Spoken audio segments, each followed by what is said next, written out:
Vida Longa CBN.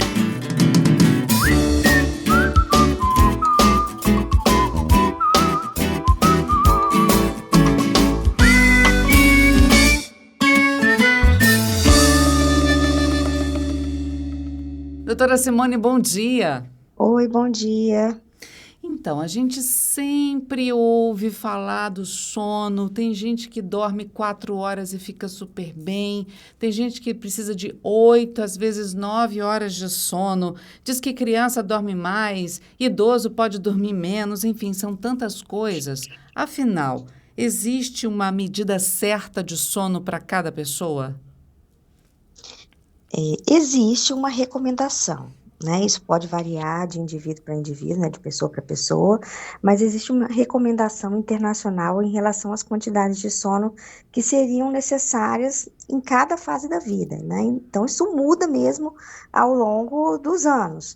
Então, um bebê vai precisar de 14 a 17 horas de sono, por exemplo, um recém-nascido. Ele não dorme isso tudo continuamente, né? Ele dorme, acorda, mama, dorme de novo. Então, somando tudo, dá umas 14 horas de sono nas 24 horas. E à medida que a gente vai evoluindo na vida, né? A gente vai mudando as nossas necessidades de sono. Então, uma criança em idade escolar é mais ou menos 9 a 11 horas de sono. Um adolescente de 8 a 10 horas de sono. É difícil a gente encontrar um adolescente hoje em dia que se ofereça esse tempo para dormir, mas é o que é recomendado. Um adulto é de 7 a 9 horas de sono. E aí as pessoas imaginam mesmo que um idoso, e aí na medicina do sono a gente considera o idoso maior do que 65 anos, vai precisar de muito menos tempo de sono, e isso não é verdade. Então, se um adulto precisa de 7 a 9 horas, um idoso, a recomendação é de 7 a 8 horas, então não é muito menos sono à medida que a gente vai envelhecendo. Uma coisa que a gente percebe também nos idosos, e eu conheço vários que são assim, que o sono deles é partido, igual dos bebês, né? Tipo, dorme um pouco, acorda de noite, levanta, vai ao banheiro, aí volta, dorme mais 3, 4 horas, aí acorda de novo. Às vezes para de 2 em 2 horas, acorda, vai ao banheiro, então fica rolando na cama. Isso é normal ou eles também têm que dormir essas horas direto? Então, uma das coisas que muda ao longo da vida, né, não muda tanto, né, da idade adulta para idade mais avançada, né, para o idoso, não muda tanto em termos de quantidade de sono, mas a qualidade muda, e muda para pior mesmo. Então, o sono fica mais fragmentado, o idoso ele fica mais tempo acordado no meio da madrugada, o sono é mais leve, tem menos sono profundo, tem menos sono REM, que é o sono dos sonhos. Então, a gente tem uma qualidade de sono mais comprometida à medida que a gente vai envelhecendo. Por que E isso? isso pode levar a uma sonolência durante o dia, e a pessoa acaba tirando um cochilo durante o dia. Não é normal ficar com aquele padrão de recém-nascido, não, ficar dormindo, acordando nas 24 horas. Isso é uma coisa que a gente não considera normal, mesmo num idoso. Mas ter um sono de qualidade pior à noite e tirar um cochilo durante o dia é esperado para essa fase da vida. Mas por que piora, então, quando passando dos 65 anos a qualidade do sono piora, doutora? São vários fatores, né? São fatores relacionados à produção hormonal, né? Ou à ausência da produção hormonal, por exemplo, na mulher, na menopausa, a falta do estrogênio, da progesterona acaba comprometendo a qualidade do sono também. É, Tem questões relacionadas a outros problemas de saúde, né? No homem, por exemplo, mais envelhecido, problema de próstata, que leva a urinar várias vezes por noite. Então, são várias questões que levam a um comprometimento da qualidade do sono. Não é uma coisa só. Entendi. Mas a gente sabe que evolutivamente a tendência é piorar em termos de qualidade de sono, né? Tem muita coisa que a gente pode fazer para contrabalançar isso aí, mas é o que é esperado. Agora, como é que a gente mede a qualidade do sono para saber quantas horas são necessárias? Só realmente depois que acorda? A gente acorda com a sensação de dormir bem ou então dormir mal?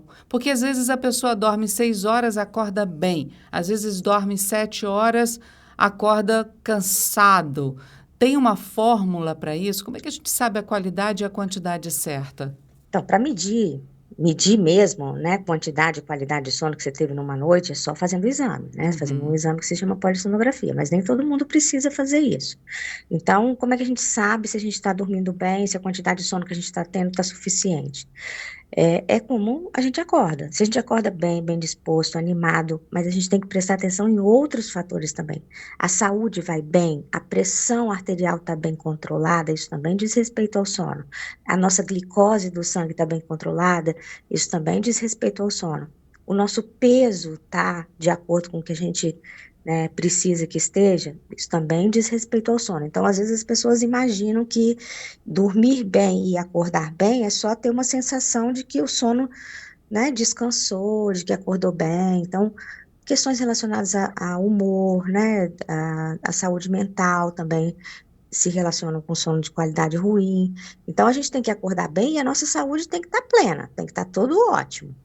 Porque dormir 6 horas por noite é muito frequente hoje em dia, mas não é o adequado.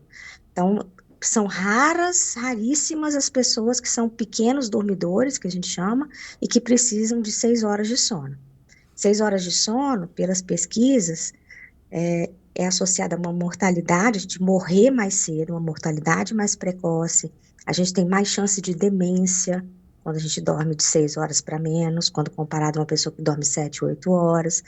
Então, tem vários malefícios, mesmo a longo prazo, para quem dorme e se oferece menos de 6 horas por noite de sono. Mas como é que a gente controla isso, doutora? Porque, por exemplo, eu conheço pessoas que dormem 4 horas por noite, que eu acho pouquíssimo, mas elas dizem que acordam super bem e têm energia para o resto do dia. E tem pessoas que dormem 6 horas, acordam bem, e se dormir 6 horas e meia, 7, já acorda com o corpo mais preguiçoso. Então, essas pessoas que dormem 4 horas e que dizem que estão bem, a gente tem que prestar atenção nisso. Ontem mesmo eu atendi uma paciente assim. Chegou lá, Simone, eu durmo 4 horas por noite e me sinto super bem. Mas ela ganhou 12 quilos em um ano, né? Ela não tomava remédio da pressão, agora ela toma. Ela está com a glicose descontrolada. Então, essas 4 horas estão refletindo negativamente na saúde dela como um todo. Então, não é que ela acha que está tudo ótimo, mas não está tudo ótimo, né? Mas a gente tem que resolver essa questão do sono dela, porque está levando a consequências outras. Quer dizer, entendeu? o corpo está dando outros sinais, né? Está dando outros sinais, porque o sono é importante para isso tudo. Entendo. E o tal do sono agitado e o do sonho? Tem gente que acorda com... Poxa, eu tive um sonho de que eu estava brigando com as pessoas e acordou todo enrolado no lençol. Tem gente que acorda, lembra do sonho e acorda cansado porque estava correndo, sonhou que estava correndo. Tem gente que tem um sono agitado porque se mexe muito. Isso tudo interfere, doutora? Ou é mito? O sonho é normal a gente sonhar toda noite, né? O sono dos sonhos vívidos, os sonhos que a gente acha que são reais, é o sono REM. E ele acontece várias vezes numa mesma noite para uma mesma pessoa. A gente pode lembrar ou não lembrar desse sonho, mas ele aconteceu. Lembrar do sonho normalmente acontece quando a gente acorda durante aquele sonho. Se você acordou e estava sonhando, e estava nessa fase do sono REM, você tem uma chance maior de lembrar do seu sonho. E os sonhos também lembrar dos sonhos também é uma coisa treinável. A gente pode treinar lembrar dos sonhos, se a gente quiser. Né? Isso é um pouco terapêutico, assim, para psicanálise e tudo. Faz bem para a criatividade. Tem pessoas que gostam dos sonhos para produzir, né? Eu já tive pacientes que são músicos e que gostam de sonhar com música e produzir obras partindo ali dos sonhos. Ele tem função na saúde mental também, na nossa memória. Então, sonhar é uma coisa boa. Quando os sonhos são pesadelos, e eles são frequentes, e eles trazem alguma repercussão negativa na vida da pessoa, durante o dia ou durante a noite, a gente chama isso de um transtorno do sono, é uma doença do sono, chama transtorno do pesadelo.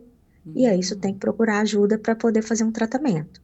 Entendi. E existe um tipo de de distúrbio do sono, outro que a gente chama de transtorno comportamental do sono REM. É que a pessoa age durante o sonho. Ela sonha, normalmente sonhos com componentes agressivos, e ela se movimenta durante o sonho. E aí ela bate, ela chuta, ela quebra, ela cai da cama, né? Então isso é arriscado tanto para ela quanto para quem dorme com ela. Então isso demanda tratamento também. Eu já vi gente dizendo que correu uma maratona inteira durante o sono e acordou cansado. O corpo fisicamente reflete o que aconteceu no sonho? O sono dos sonhos, que é o sono REM, é um sono onde a gente normalmente tem uma atonia muscular, então o corpo fica completamente sem movimento, a gente tem um relaxamento muscular muito intenso, mas tem uma atividade cerebral muito intensa. Então o corpo está paralisado e a mente está muito ativa. Então, a gente tem, às vezes, alterações de frequência respiratória, alteração de frequência cardíaca, né? O coração bate mais acelerado, a respiração fica mais rápida durante o sonho, mas isso não necessariamente vai trazer mais cansaço. É uma coisa que é esperada e que não necessariamente vai trazer mais cansaço, porque também é o sono do relaxamento físico maior. Entendo. Doutora, o ronco é sinônimo de dormir mal? O ronco não é normal, né? O ronco é sinônimo de que a gente está tendo dificuldade para respirar durante o sono. Então, quando o ar está passando fácil ali na garganta, ele não faz barulho. Quando existe uma tendência a fechar essa garganta, o relaxamento da língua, do céu da boca, quando a gente está deitado, dormindo, relaxado, pode levar a um estreitamento dessa passagem do ar. E quando essa passagem do ar fica estreita, então quando o ar está passando ali com dificuldade, esse tecido da garganta vibra, né, e faz o barulho do ronco. Então, roncar quer dizer que a gente está respirando mal durante o sono. E isso traz um sono de qualidade ruim. Então, se a pessoa dorme, aquela pessoa que dorme 7, 8 horas de sono e acorda cansada, né, então, diferente daquela pessoa que dormiu 6 e acorda, se sente renovada, tem gente que dorme 7, 8, 9 e acorda cansada. Se essa pessoa ronca, a gente tem que ir atrás disso, porque isso pode ser o fator que está trazendo uma qualidade de sono ruim para ela. Sono perdido pode ser recuperado? Às vezes tem gente que vira à noite, ou porque está trabalhando, ou até porque está numa festa mesmo. Depois eu durmo e recupero. Mito ou verdade? É mito. A gente não consegue recuperar, porque tem coisas que acontecem a cada noite. Então, hoje em dia a gente sabe que existe um sistema de limpeza cerebral que acontece exclusivamente durante o sono. Então, a gente produz substâncias, né, tóxicas, radicais livres, tudo que a gente produz com o nosso corpo quando a gente está em atividade durante o dia, e essas substâncias vão lá para o cérebro e ficam por ali. Durante o sono é que tem essa limpeza que a gente faz uma faxina mesmo cerebral quando está dormindo. Se a gente não dormiu bem essa noite, aquela quantidade de substância tóxica não vai ser eliminada no outro dia, ela vai se depositar lá no cérebro. Aí deposita hoje, deposita amanhã, deposita depois de amanhã, né? A gente vai acumulando coisas ali que são tóxicas para o nosso cérebro, e por isso que quem dorme pouco tem mais demência. Quem dorme pouco tem mais doença neurodegenerativa, tipo Parkinson. Então, a gente não tem como recuperar completamente uma noite de sono dormindo mais no final de semana. A gente recupera o nosso descanso, a gente se sente descansado, né? É isso que acontece. Mas outras funções do sono não são recuperadas quando a gente dorme mais no final de semana e dorme pouco durante a semana. Bom, a gente sabe que tem pessoas, né, tem profissões que precisam trabalhar durante a noite, durante a madrugada, quando a maioria está dormindo. Como dar qualidade de sono às pessoas que precisam dormir de dia, doutora? A pergunta é de milhões. Isso é um desafio.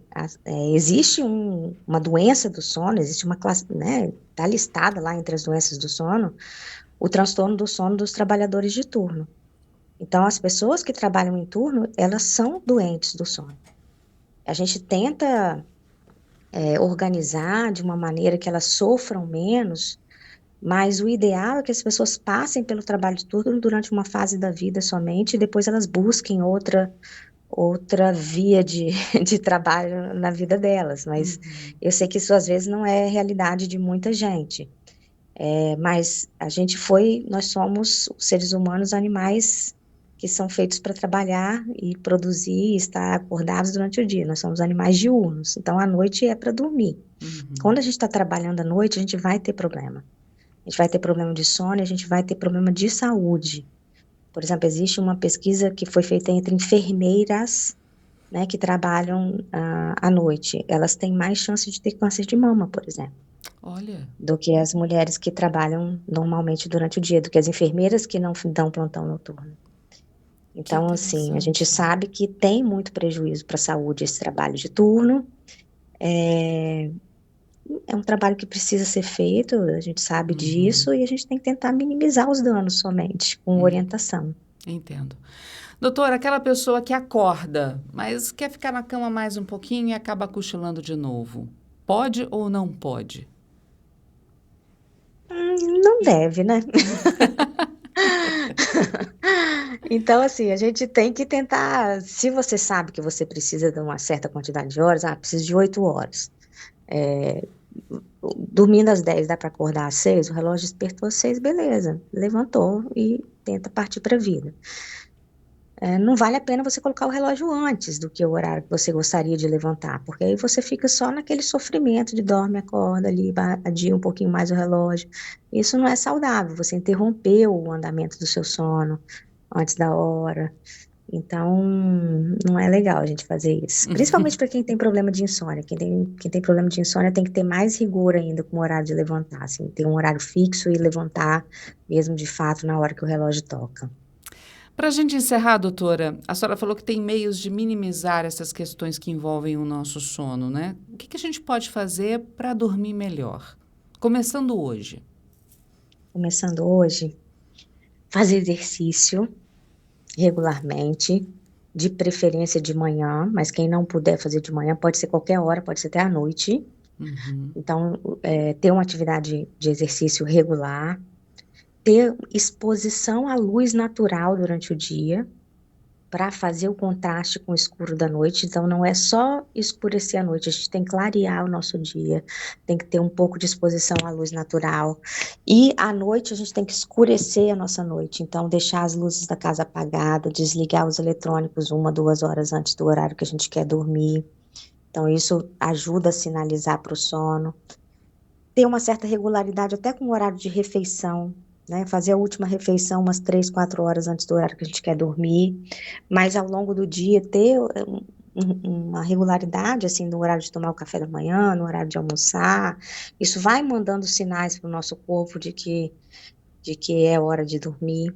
Usar o quarto só para dormir e para namorar, né? A gente tem que não usar a nossa cama como escritório, nem como Mesa um de lugar onde a almoço gente e vai se jantar, né? alimentar, né? A gente, né, ter um ambiente do quarto como um lugar assim que remeta mesmo ao descanso, ao relaxamento. Então, para isso, a gente tem que fazer as coisas que lembram o nosso cérebro de que é dia, que a gente está em atividade, fora do quarto. Então, é para fazer as refeições fora do quarto. Se for mexer no celular, é fora do quarto. Se for ver televisão, é fora do quarto. Então, e deixar o quarto só para dormir. Então, são algumas coisinhas que a gente pode providenciar hoje mesmo para conseguir dormir um pouco melhor. E a qualquer sinal de alteração, gente, procure um profissional especializado. Não é isso, doutora Simone? Isso mesmo. A maioria das pessoas demora muito a procurar ajuda, né? Estão sofrendo com sono há muito tempo, com ronco, com apneia, com insônia. Quando isso passa de 3 meses, isso já é considerado uma situação crônica e que precisa de tratamento. Então, Bom, a a senhora é dica é essa. pneumologista. Procura um Uhum. pneumologista? Então, existem médicos que são especialistas em sono. Então, a medicina do sono é uma especialidade, é uma área de atuação de alguns profissionais, né? Então, existe essa especialidade que se chama medicina do sono. Nem todo pneumologista é médico do sono, né? Nem todo neurologista é médico do sono, mas é uma área de atuação de algumas especialidades, a pneumologia, a neurologia, a psiquiatria, a otorrinolaringologia, mas normalmente os médicos de sono, eles são especializados nisso, né? Eles fizeram um outro tipo de formação para poder cuidar disso. Doutora Simone, muito obrigada por conversar conosco aqui na CBN Vitória. Eu que agradeço Até o uma próxima convite. oportunidade, viu? Um bom final de semana para a senhora. Obrigada para você também. Um abraço. Tchau.